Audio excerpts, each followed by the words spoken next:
नमस्कार दोस्तों, मैं बलदेव आप सभी का स्वागत करता हूं अपने YouTube मंच पर। 2027 में विधानसभा चुनाव होने वाला है। समाजवादी पार्टी के प्रमुख अखिलेश यादव अभी से प्रत्याशियों का चयन करना अंदर ही अंदर शुरू कर दिए हैं। किस प्रत्याशी को किस सीट पर लड़ना है अभी से ही ऐसा लगता है कि अखिलेश यादव किसी भी कीमत पे 2027 को हारना नहीं चाहते हैं कि 2027 भी मेरे हाथ से निकल जाए।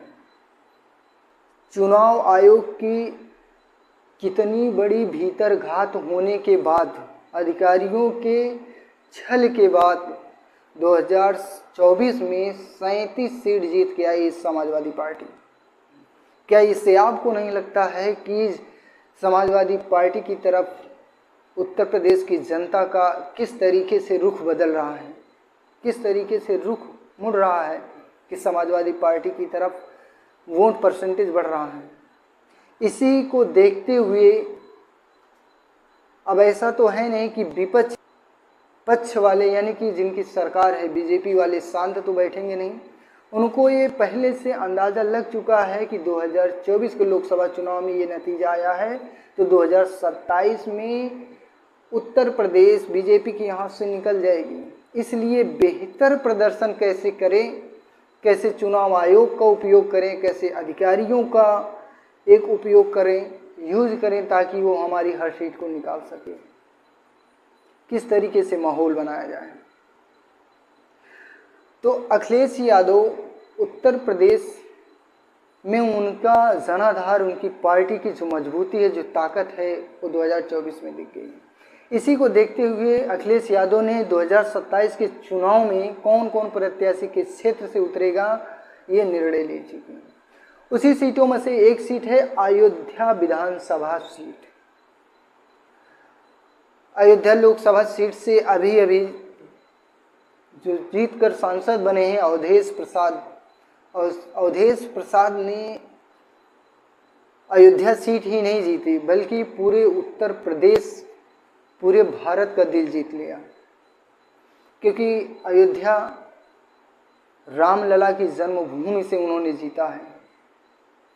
ऐसा कहा जाता है, वो भी मान रहे हैं कि रामलला ने उनको आशीर्वाद दिया और उन्होंने चुनाव जीता लोकसभा का और सांसद बन के आए। जिस समय वो लोकसभा में जाते हैं अखिलेश यादव के साथ, पूरे भारत में उनकी क्या गरिमा में सम्मान किया जाता है, चाहे वो सोशल मीडिया की तरफ से हो या वैसे। तो अयोध्या से 2027 में कौन चुनाव लड़ेगा? पवन पांडे। पवन पांडे को आशीर्वाद दे चुके हैं, पवन पांडे को सलाह दे चुके हैं, पवन पांडे को ये निश्चित रूप से कह चुके हैं कि आप जाइए अयोध्या से, अयोध्या विधानसभा से आप तैयारी कीजिए 2027 के चुनाव के लिए। हालांकि अयोध्या सीट पर भाजपा यानी कि बीजेपी की कैंडिडेट कई चुनाव, पुराने चुनाव नतीजे अगर देखा जाए 2012 का, 2017 का और 2022 का, इसके पहले का अगर देखा जाए बहुत पुराना नतीजा, तो उसमें ज़्यादा ही बीजेपी ही चुनाव वहाँ से जीत कर आई है। क्योंकि बीजेपी आरएसएस हिंदू के मुद्दे को लेकर चलती है, धर्म के मुद्दे को लेकर चलती है। और अयोध्या सीट एक ऐसी सीट है जो रामलला की जन्मभूमि है।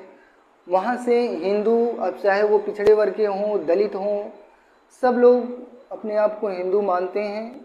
अभी भी बहुत सारे लोग हैं, चाहे उनके साथ अत्याचार कुछ भी हो तो वहाँ से वोट देते हैं। लेकिन अगर यहीं पे जातीय समीकरण देखा जाए तो आपकी आंखें फटी की फटी रह जाएंगी। अभी मैं जातीय समीकरण वहाँ को दिखाता हूँ, क्योंकि जातीय समीकरण कुछ और कहते हैं, नतीजे कुछ और आते हैं।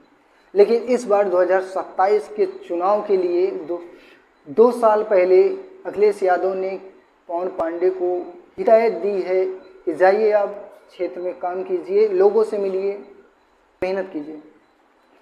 क्योंकि यहाँ का जातीय समीकरण अगर आप देखोगे तो ब्राह्मण 45,000 हैं। ब्राह्मण कितने हैं? 45,000 हैं।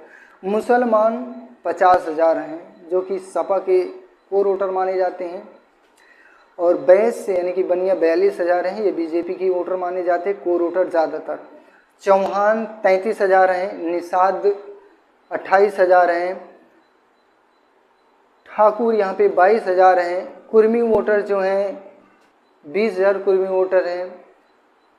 अनुप्रिया पटेल कुर्मी के बड़ी लीडर हैं, बड़ी नेता हैं जो बीजेपी में हैं, लेकिन अब धीरे धीरे से कुर्मी वोटर जो हैं वो सपा में शिफ्ट हो रहे हैं। और कोरी हैं, कोरी यहाँ 15,000 वोटर हैं, दलित यहाँ 14,000 वोटर हैं, कायस्थ यहाँ पे 10,000 वोटर हैं, मौर्य 12,000 वोटर है और पाल 5,000 वोटर है, प्रजापति यहाँ पे 8,000 वोटर हैं। अगर इस समीकरण को आप देखिए तो यादव, मुसलमान और निषाद, कुर्मी 50% लगभग, कुछ दलित, पाल, प्रजापति, ये सब देखा जाए तो सपा के वोटर हैं, यानी कि समाजवादी पार्टी के वोटर माने जाते हैं। आपको जातीय समीकरण देख के ऐसा लग रहा होगा कि 2027 में क्या इसके पहले भी कई बार सपा यहाँ से जीती होगी, तो ऐसा नहीं है। उपचुनाव से लेकर उत्तर प्रदेश में समाजवादी पार्टी से जितनी भी खबर मिलेगी, बसपा से जितनी भी खबर मिलती रहेगी, उनके पदाधिकारी कैंडिडेट का सारा हम आप लोगों को बताते रहेंगे, आप लोगों के समझ चलाते रहेंगे। तो चैनल पे नए हो तो चैनल को ज़रूर सब्सक्राइब कर लीजिएगा। फिर मिलते हैं किसी दूसरी बड़ी खबर के साथ, तब तक के लिए जय हिंद।